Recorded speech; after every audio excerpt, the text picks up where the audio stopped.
सागलाई थोरै फ्राई गरेको अनि यसमा क्याप्सिकम पनि छ कहाँ गयो यार यो क्याप्सिकम पनि छ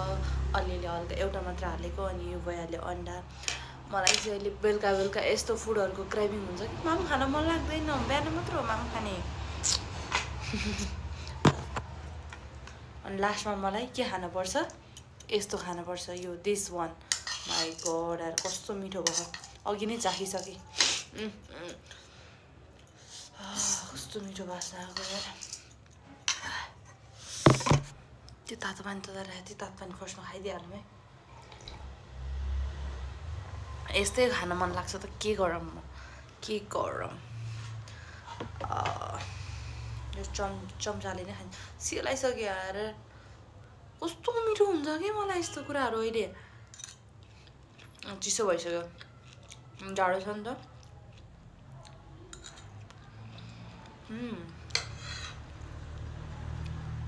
कति चाहिँ मिठो हुन्छ कि कति चाहिँ मिठो हुन्छ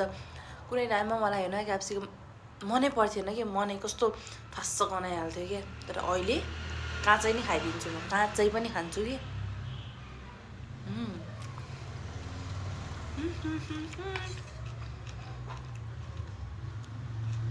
सागको डल्लो पनि खाइदिउँ न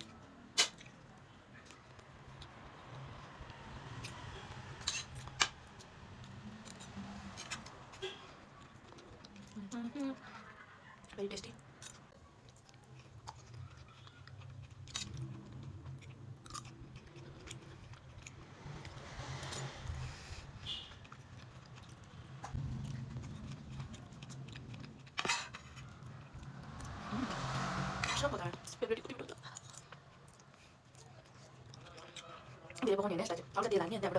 खासमा मैले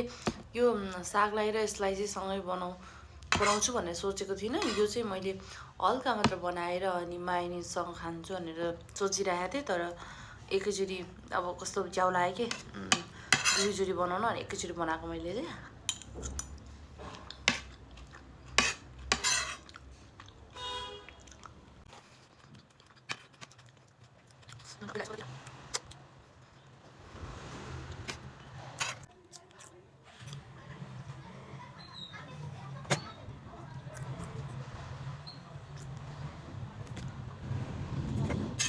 finished. Yummy. Goodbye. My God.